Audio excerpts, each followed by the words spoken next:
കൂടുതൽ വാർത്തകളും വീഡിയോകളും കാണാൻ ഈ ചാനൽ സബ്സ്ക്രൈബ് ചെയ്യുക. കൂടെ ബെൽ ബട്ടൺ അമർത്തുക. Please subscribe our channel. നമസ്കാരം. എല്ലാ മാന്യ പ്രേക്ഷകർക്കും ജ്യോതിഷ സെഗ്മെൻറ്റിലേക്ക് സ്വാഗതം. ഞാൻ പറയാൻ വരുന്നത്, പല ആൾക്കാരും എൻ്റെ ഇടയ്ക്ക് വന്നിട്ട് പറയാറുണ്ട്, സാറേ എനിക്കൊരു മനസമാധാനവും ഇല്ല. ഇത്രയും പ്രായത്തിനോടിടയിൽ ഞാനൊരു മനസമാധാനവും അനുഭവിച്ചിട്ടില്ല. വീട് കൊണ്ടാട്ടെ, വിദ്യ കൊണ്ടാട്ടെ, തൊഴിൽ കൊണ്ടാട്ടെ, ഭാര്യയിൽ നിന്നാട്ടെ, അല്ലെ ഭർത്താവിൽ നിന്നാട്ടെ, മക്കളിൽ നിന്നാട്ടെ, ഒരിക്കലും എനിക്ക് കഷ്ടപ്പാടുകൾ മാത്രമേ ഉള്ളൂ. ഒരു മനസമാധാനവും ലഭിച്ചിട്ടില്ല. ചില നക്ഷത്രങ്ങളുണ്ട്, അവർക്ക് ജീവിതകാലം, എല്ലാ നക്ഷത്രങ്ങളും അല്ല, എല്ലാ ഒരു നാൾ പറഞ്ഞു കഴിഞ്ഞാൽ എല്ലാ അതേ നാളുകാർക്കും വേണമെന്നുമില്ല. അവരുടെ ഗ്രഹനില പ്രകാരം മനസമാധാനക്കേട് ഉണ്ടാക്കുന്ന 5-ാം ഭാവവും 9-ാം ഭാവവും 10-ാം ഭാവം അവിടെ കർമ്മം ചെയ്യുന്ന തൊഴിൽ, അല്ലെ ചെയ്യുന്നതായിട്ടുള്ള കർമ്മപരമായിട്ടുള്ള വിഷയങ്ങൾ. അപ്പോൾ 5-ാം ഭാവം കൊണ്ടും അവരുടെ 10-ാം ഭാവം കൊണ്ടും 10-ാം ഭാവം കർമ്മഭാവം കൊണ്ടും ലാഭഭാവവും 11-ാം ഭാവം കൊണ്ടും നമുക്കൊക്കെ ചിന്തിക്കാനാണ് അവരുടെ മനസ്സമാധാനം എങ്ങനെയുണ്ട്, മനസ്സമാധാനം എങ്ങനെയുണ്ട്. അവിടെ നീചഗ്രഹങ്ങൾ നിന്ന് കഴിഞ്ഞാൽ ആ ജീവിതത്തിൽ മനസ്സമാധാനത്തിന് വളരെയധികം മോശമായിരിക്കും. അതിന് പരിഹാരമുണ്ട്. നല്ല സൂക്തങ്ങൾ ജപിക്കുക, നല്ല യോഗക്ഷേമ സൂക്തം ജപിക്കുക, അതുപോലെ തന്നെ പുനർജനി സൂക്തം ജപിക്കുക. ഇതൊക്കെ ഏറ്റവും നല്ലതായിട്ടുള്ളതാണ് മനസ്സിന്. മറ്റ് പല കാര്യത്തിനും പുനർജനി സൂക്തം നമ്മൾ പറയുന്നത് രാത്രി സൂക്തം, രാത്രി കിടക്കാൻ നേരത്ത് ജപിക്കുന്നതായിട്ടുള്ള രാത്രി സൂക്തം, അത് ഏറ്റവും നല്ല സുഖം. അന്നസൂക്തം എന്ന് വെച്ചാൽ എന്താണ് മനസ്സമാധാനം കിട്ടുന്നത്? നാളത്തേക്ക് അന്നമില്ല, ആഹാരമില്ല, അല്ലെ കടമാണ്, നാളെ ബാങ്കിൽ എങ്ങനെ അടയ്ക്കണം, 10-35 ലക്ഷം രൂപ ഞാൻ എടുത്തിട്ടുണ്ട്, അങ്ങനെയുള്ള പ്രശ്നങ്ങളെ, ഇങ്ങനെയുള്ള പ്രശ്നങ്ങളെ, ഭർത്താവ് വിളിക്കുന്നില്ല, അവിടെയാണ് ഭർത്താവ്, ഇതെല്ലാം മനസ്സമാധാനം കിട്ടുന്ന സാധനം. മക്കൾ അങ്ങോട്ട് പോകുന്നു, ഇങ്ങോട്ട് പോകുന്നു. പിന്നെ മനസ്സിന് കട്ടിയില്ലാത്ത കുറേ ആൾക്കാരുണ്ട്. എല്ലാ ആൾക്കാർക്കും കട്ടി കുറവാണ് കേട്ടോ. 27 നക്ഷത്രക്കാർ പാവങ്ങളാണ്, വളരെ നന്മകളാണ്. പക്ഷെ ചില നക്ഷത്രങ്ങളുടെ തോതുകൾക്ക് ചില വ്യത്യാസം ഉണ്ടാകുമെന്ന് മാത്രമേ ഉള്ളൂ, ഇല്ലേ?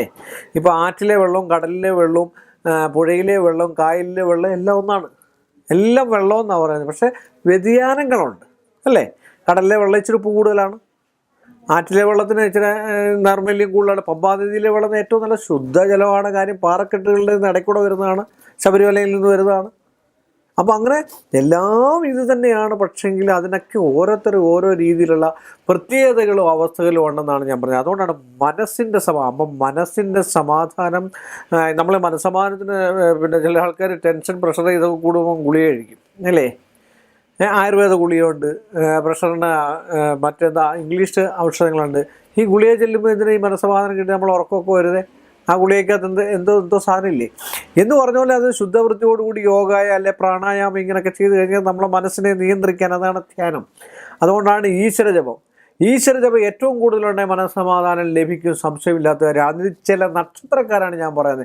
അശ്വതി നക്ഷത്രത്തിന് മനസ്സമാധാനം കുറവുള്ള നക്ഷത്രമാണ്. വിവാഹ സംബന്ധമായിട്ടുള്ള വിഷയങ്ങളുണ്ടാകാം, തൊഴിൽ സംബന്ധമായിട്ടുള്ള വിഷയങ്ങളുണ്ടാകാം, അതുപോലെ ചിട്ടി ഫണ്ട് മറ്റു കാര്യങ്ങൾ അങ്ങനെയൊക്കെ നടക്കുന്ന ഫൈനാൻസ് സംബന്ധമായിട്ടുള്ള വിഷയങ്ങളുള്ളവർക്ക് മനസ്സമാധാനം അല്പം കുറവാണ്. അതുപോലെ കാർത്തിക് അതുപോലെ തന്നെയാണ്, ചെറിയ തോതിലുണ്ട്. രോഹിണി നക്ഷത്രത്തിന് മനസ്സമാധാനം എന്ന് പറയുന്ന സംഭവം വളരെ കുറവാണ്. കാര്യം അവർ ഒരുപാട് കാര്യങ്ങളിൽ ഇങ്ങനെ വ്യാപൃതരായിക്കൊണ്ടിരിക്കുക, അതുകൊണ്ടാണ്. അതുപോലെ മകയിര നക്ഷത്രം സങ്കടങ്ങൾ ഒതുക്കി കരഞ്ഞു തീർക്കുകയാണ് ചെയ്യുക. മകയിരം തിരുവാതിര നക്ഷത്രം, പക്ഷേ എത്ര സങ്കടം ഉണ്ടെങ്കിലും ഇങ്ങനെ കളിച്ചിരിക്കും. അതുപോലെ തിരുവോണ നക്ഷത്രം മനസ്സമാധാനം കുറവുകളാണ്. അവിട്ട നക്ഷത്രം മനസ്സമാധാനം കുറവുകളാണ്.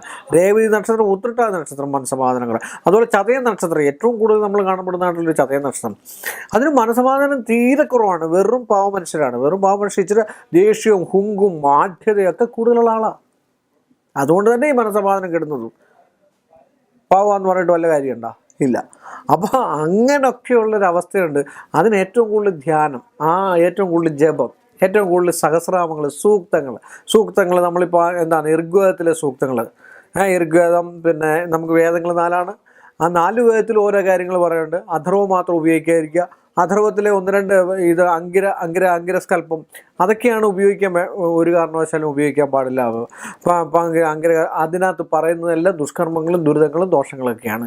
മറ്റൊരാൾക്ക് എങ്ങനെ ഒരു മോശം ഉണ്ടാക്കാമെന്നാണ് അഥർവത്തിലെ ആ ഒരു അഥർവനെ അറിയാമല്ലോ. ഇന്ന ഒരു മുനിയുടെ ഇന്ന ഒരാൾ ഒരു പുത്രനാണ്. അതൊന്നും ഞാൻ കൂടുതൽ വിശദീകരിക്കുന്നില്ല. അതൊക്കെ നമ്മൾ വേദം പഠിക്കുമ്പോൾ നമ്മളെ പഠിപ്പിക്കുന്നതാണ്. ഋഗ്വേദ മന്ത്രങ്ങളുണ്ട്. ഋഗ്വേദ മന്ത്രങ്ങളുള്ള ചെറിയ പുസ്തകങ്ങൾ, അതിനകത്ത് ഒരുപാട് സൂക്തങ്ങളുണ്ട്. പുരുഷ സൂക്തം, ഐക്യമത്യം, രാത്രി സൂക്തം, ശ്രീ സൂക്തം, ഇതൊക്കെ ഐക്യമത്യം ജപിക്കൂ.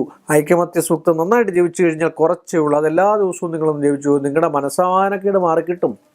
സ്വയം ജപിക്കുക, മറ്റൊരാളെ കൊണ്ട് ജപിപ്പിക്കുന്നതിനേക്കാൾ നല്ലത് സ്വയം ജപിക്കുക. പിന്നെ നിങ്ങളുടെ ആ സമയത്തിൻ്റെതായിട്ടുള്ള എന്താ പറയുക, 27 നക്ഷത്രത്തിൽ മൊത്തം നാളെ ഞാനൊന്നും പറഞ്ഞിട്ടില്ല. പിന്നെ സ്വയം നമ്മൾ ജപിച്ചുകൊണ്ടേ ഇരിക്കുക. മറ്റൊരാളെ ചെയ്ത് കൊടുക്കുന്ന അമ്പലത്തിൽ കൊടുത്ത് ചെയ്യുന്നതിനേക്കാളും നല്ല സ്വയം നമ്മൾ പുസ്തകങ്ങൾ ഇപ്പോൾ എല്ലായിടത്തും കിട്ടാറുണ്ട്. അത് നല്ലൊരാളെ കാണിച്ചിട്ട് അത് ശരിയാണോ തെറ്റാണോ എന്ന് നോക്കിയതിന് ശേഷം നമ്മളത് ജപിക്കുകയാണെങ്കിൽ ഏറ്റവും നല്ലതാണ്. സ്വയമായിട്ട് ജപിക്കുക. എല്ലാവർക്കും മനസ്സമാധാനം ഉണ്ടാകട്ടെ, ഈ ലോകത്തിലെ എല്ലാവർക്കും നന്മയും മനസ്സമാധാനം ഉണ്ടാകട്ടെ എന്ന് പ്രാർത്ഥിച്ചുകൊണ്ട് ഈ ഒരു എപ്പിസോഡ് ഞാനിവിടെ അവസാനിക്കുന്നു. മറ്റൊരു വിഷയവുമായിട്ട് നമുക്ക് വീണ്ടും കാണുന്നതിന് വരെ എല്ലാ മാന്യ പ്രേക്ഷകർക്കും എൻ്റെ വിനീതമായ നമസ്കാരം. കൂടുതൽ വാർത്തകളും വീഡിയോകളും കാണാൻ ഈ ചാനൽ സബ്സ്ക്രൈബ് ചെയ്യുക. കൂടെ ബെൽ ബട്ടൺ അമർത്തുക. Please subscribe our channel.